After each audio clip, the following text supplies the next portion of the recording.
Welcome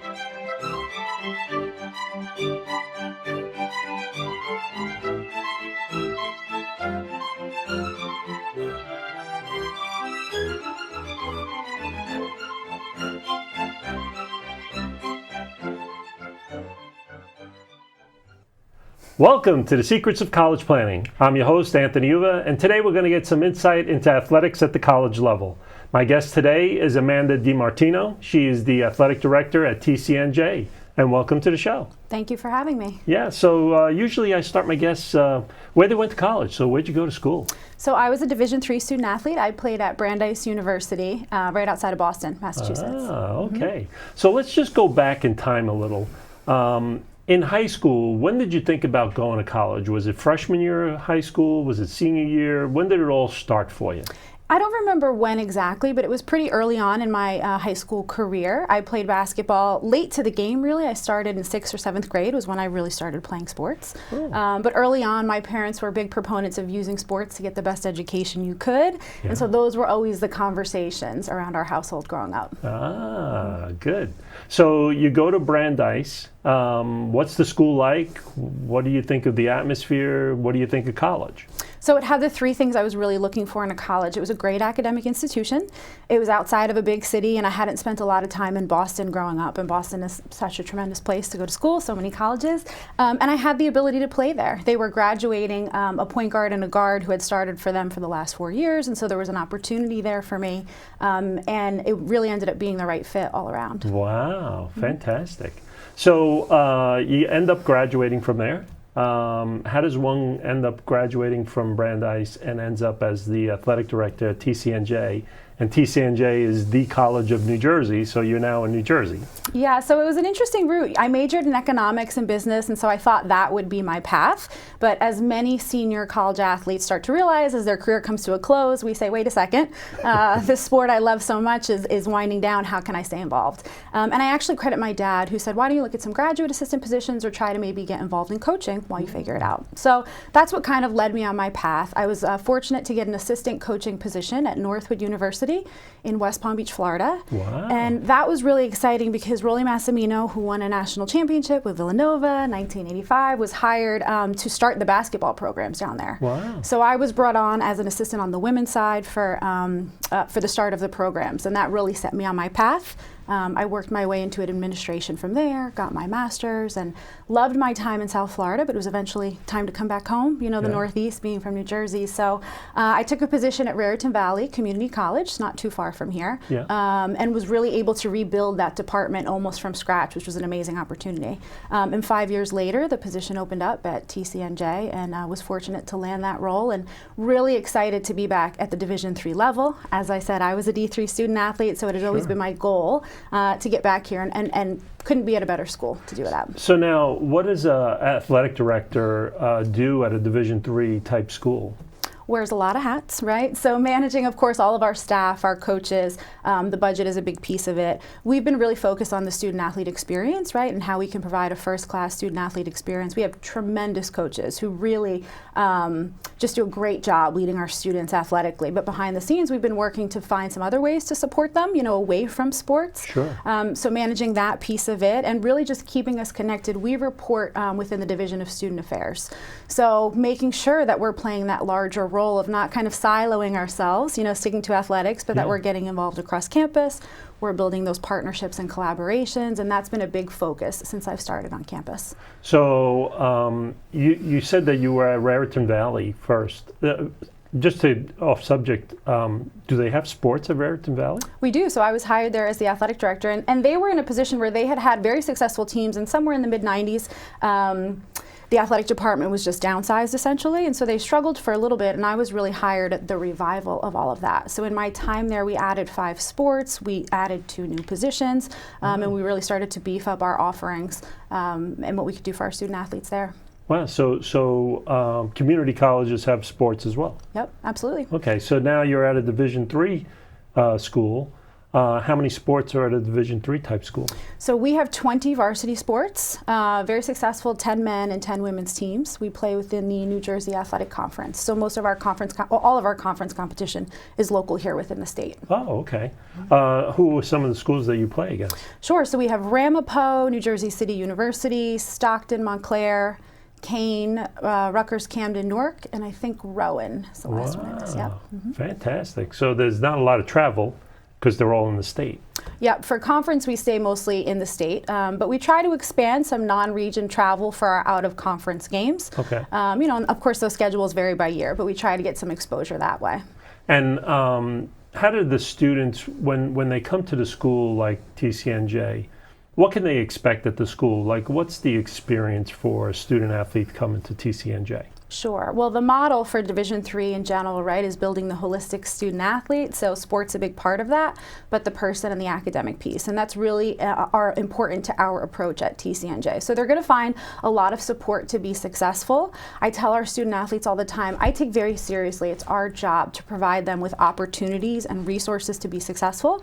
What they do with those opportunities and resources while they're on campus is up to them. So we have really tremendous people that want to help them grow and develop their skills, of course, as athletes, but also understand prioritizing the academic piece first, and just providing the support for the personal piece and the growth that happens during those 4 crucial years, 4 or 5 years while folks are in college. Gotcha. That's fantastic.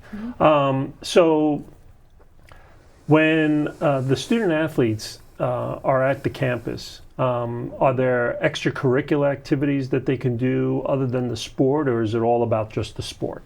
No, we have over 100 clubs and organizations on campus. One of the cool things about our campus is if there's a club or an organization that you're interested in that we don't have, right, if you're able to find folks on campus to make that happen, you as a student could start that up. So there's a lot of opportunities there. We also have Greek Life, which a lot of people don't know. It's not as large, it's some bigger schools, but we do have student athletes that participate in that as well.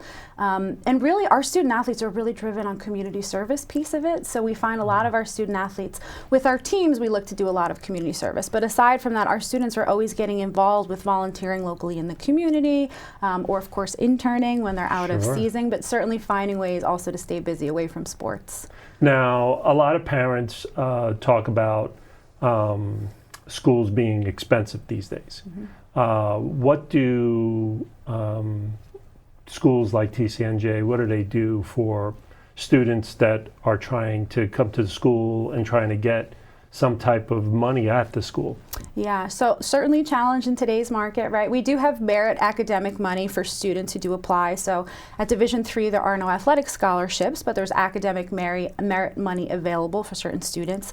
Another route that the school has taken is really looking, initially our out-of-state tuition was a lot higher than our in-state tuition, so looking to make that more affordable, to look to attract some out-of-state students. But for us, our biggest sell is the value of the education that you get. A lot of our students go on to have jobs right after graduation, and like I said, talked about the internship piece of it. So the value of the education that our students get, we hear repeatedly, is certainly worth the money that our students and parents put in. Now, TCNJ has the reputation as for teachers' school, nurses' school type of thing. Give us an understanding. Is that something that is very big at the school?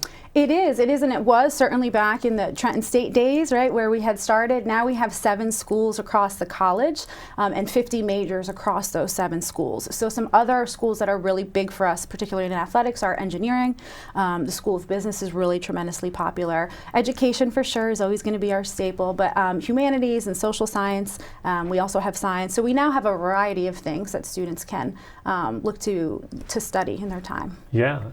So you said 20 varsity sports. What are some of the sports and how good are they?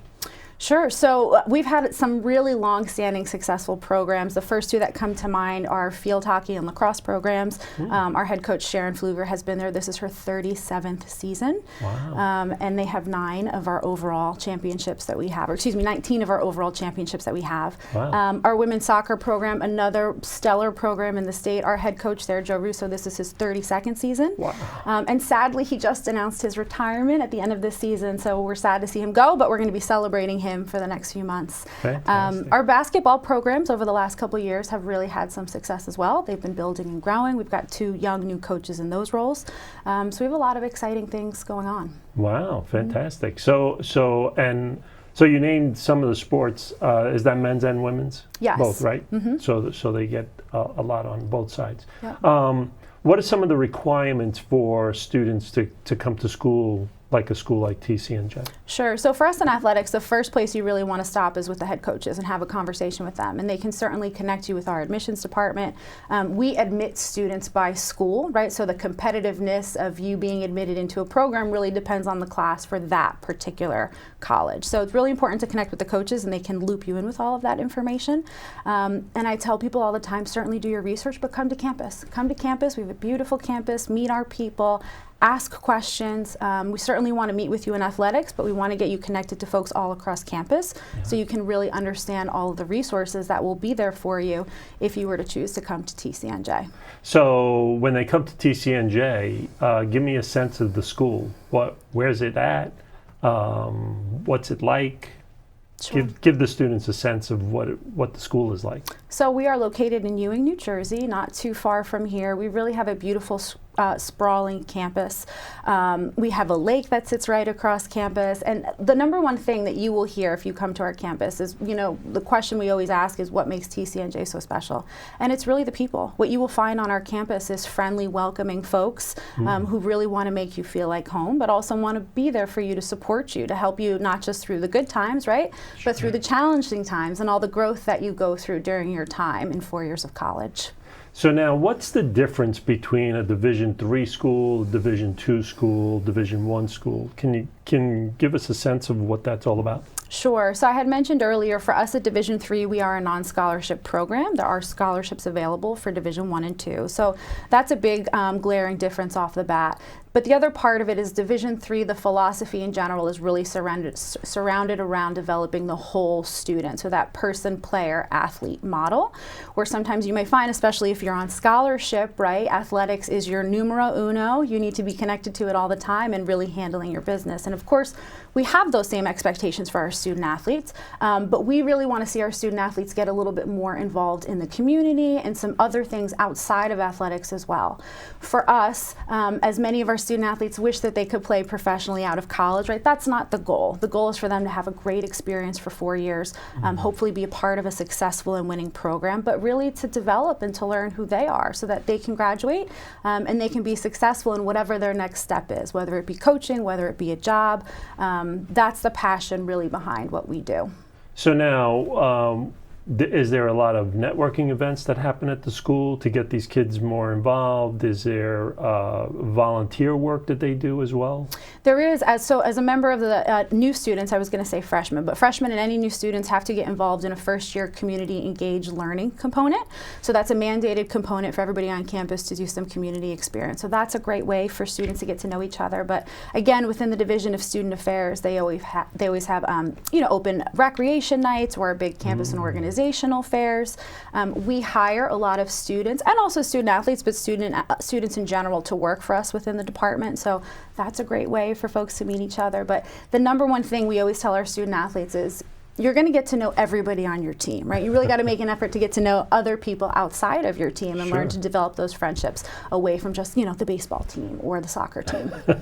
That's true. Yeah. Very true. Now, is there internships that they do within the athletic department as well? We do. So we have actually a great internship program on campus, and this is a variety of offices on campus are assigned to campus. They're called CE, campus interns, campus engagement interns.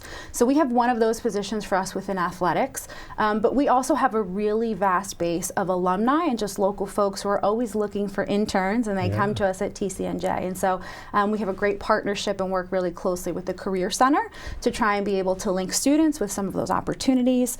In one of our facilities, campus hosts their annual career fair in our recreation center every spring semester. So again, it's partnering with those folks across campus and getting those resources connected to our student athletes. So now, how many students are playing sports at a Division III type school? So for us, in our 20 varsity programs, we have approximately 525 student athletes. Wow. Yeah, we're a large department. Yeah, absolutely. Now does the athletic department I'm assuming it's like many other schools that have been on the show. The athletic director is doing a lot of fundraising, working to build up the sports. Are all of these coaches all helping out in all of that as well? They are. So that's one of the things we've really looked to streamline in my time. So this is my 5th year here now at the college. And so when I started, the coaches, a lot of them were doing kind of their own thing. And for sure, some of that still exists. But we've really tried to find a way to streamline it where we could do some stuff at the department level where everybody was involved in, but that we could have essentially a bigger bang for our buck. So one of our top fundraising events of the year is our golf outing that we had. And of course, we skipped it last year, but we were able to bring it back this past summer. And we've expanded it. We now sell out 2 courses at Mercer Oaks East and West. We have a tremendous turnout, and so that's been a really great event for us to generate some, additional revenue for the department that lets us do. We always say puts the bell and whistles on things. Some of the extras. So is that for alumni to come back? Is that it's open to anybody. Sponsors? Yeah, it's open to anybody, but mostly alumni do participate. But yes, for sure, we have sponsors that are involved with that as well. Wow, fantastic! So do you do that throughout the whole year? Is there different events that go on throughout the year? So that's our primary focus over the summer. In the spring, we really get together with development. They host an annual day of giving on campus, and so we make a real effort within our athletic department. And a bit of a competition, honestly, because let's be honest, student athletes and alumni are competitive. So we do a little in-house competition, and it's gotten very competitive over the last couple of years with wrestling, with football, with women's soccer. Those have been the top 3 that have kind of been battling for the top spot. But we put all of our eggs kind of in that basket, and that's also been a really successful day for us as well. Wow. So what's a typical day that an athletic director has? Are you scheduling all of the schools for tournaments and things? What is a typical day that an athletic director does? Sure. So first thing is checking in with my team, so my administrative staff, just understanding what we have going on for the week. We host a ton of events and hopefully postseason events. So just making sure we're on the ball with all of that. Of course, tremendous amount of emails, but really just being there for the people, right? So what do the coaches need? What are they working on? And that, of course, varies across the board. And same for our student athletes, just making sure whatever happens to pop up that week, all while simultaneously maintaining the budget, right? And making sure all of that is in check. And that our relationships across campus are strong and that those meetings are ongoing. So for example, I work very closely with our admissions department. So we are meeting a couple of times a month, right, keeping that on the books. Same with our development group. So just kind of me being the liaison and really telling our story and making sure that we're connected to the folks across campus so that not only are they supporting us, but that we're also supporting them. So now, where do most of the students go when they're trying to find out about the school? Is it just the website? Is there an athletic website? Do they go directly to the coaches? What do most of the students do? Sure. So all of the above, I encourage you to go to the main tcnj.edu website just to see in general what the campus is about and going on. You could visit us at tcnjathletics.com to find out some more specifics about where we're at. But again, really connect with the coach of the sport of your interest, and they can speak firsthand to you with what we've got going on and certainly answering any of those questions. Our admissions department, of course, always has tours on campus and things of that nature as well. So there's a lot of opportunity for students to come and visit us and to learn what we're all about. So a lot of parents always ask, is it better for the student to call directly to the coach, or is it the parents to do that, or do you just email or text message them? What's the route that most of them do? Sure. So that's a great question. And we never shy away from mom or dad reaching out, but we always encourage the students to reach out initially because it's important for them. They're the ones that have to make sure that they feel comfortable. So, of course, we always invite mom and dad to campus along with the students so that the whole family, I know it's a big decision, right? And so that the whole family can really get that experience.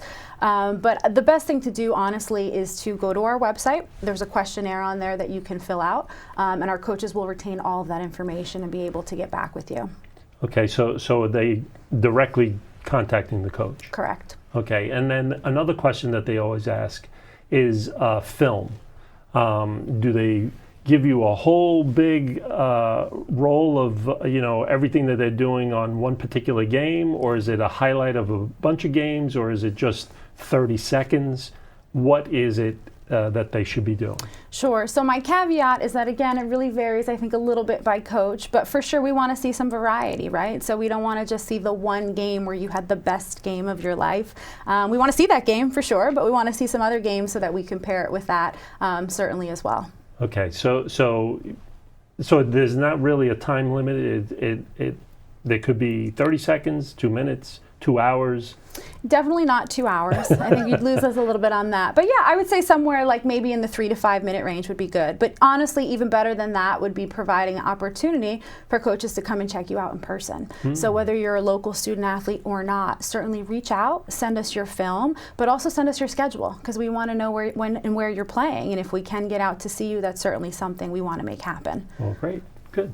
So we're coming to the end of our show, and usually I ask my guests, what advice do you want to give to the parents and the students that want to come to TCNJ? What advice do you want to give them? Sure. So as I mentioned before, we're a great academic institution.